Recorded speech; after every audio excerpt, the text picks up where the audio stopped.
Dieu, alléluia, gloire à Dieu, nous bénissons le Seigneur pour le souffle de vie qu'il ne cesse de nous accorder en ce jour.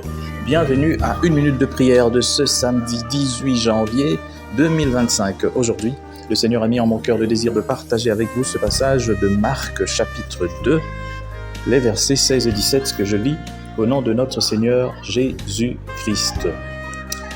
Les scribes et les pharisiens, le voyant manger avec les publicains et les gens de mauvaise vie, dirent à ses disciples: « Pourquoi mange-t-il et boit-il avec les publicains et les gens de mauvaise vie ?» C'est que Jésus, ayant entendu, il leur dit: « Ce ne sont pas ceux qui se portent bien qui ont besoin de médecins, mais les malades. Je ne suis pas venu appeler des justes, mais des pécheurs. » Alléluia.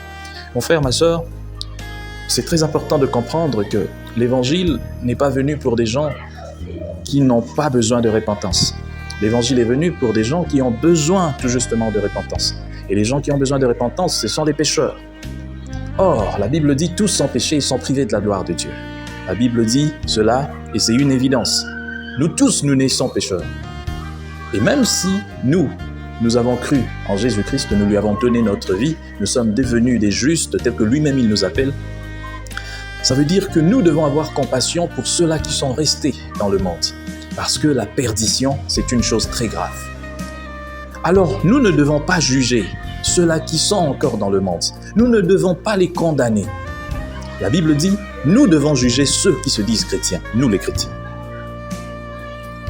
Les pécheurs, Dieu les jugera. Ce n'est pas à toi de les juger. Toi, tu dois au contraire tout faire pour que les pécheurs puissent venir à Christ, se repentir, abandonner le péché et commencer à vivre une nouvelle vie. Voilà pourquoi ça ne sert à rien de porter le jugement plutôt que de prêcher la parole. Beaucoup de gens aujourd'hui aiment condamner. C'est bien, mais porter la parole.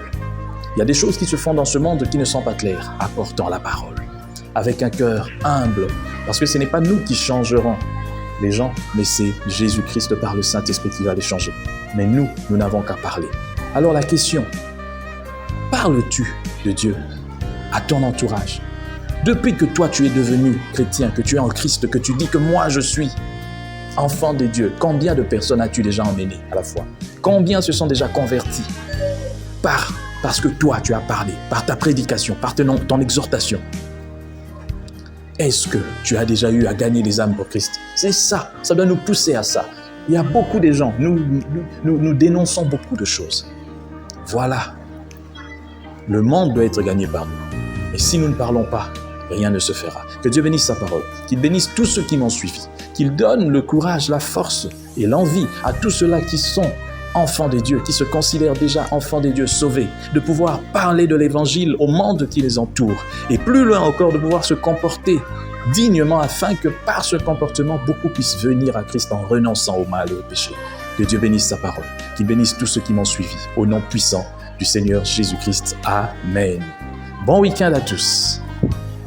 Chers frères et sœurs, dans le Seigneur, vous avez l'occasion de servir Dieu avec votre temps, avec votre intelligence, mais aussi avec vos moyens. Soutenez, restez unis dans une minute de prière chaque jour. Écrivez-nous, envoyez vos dons ici. Que Dieu vous bénisse.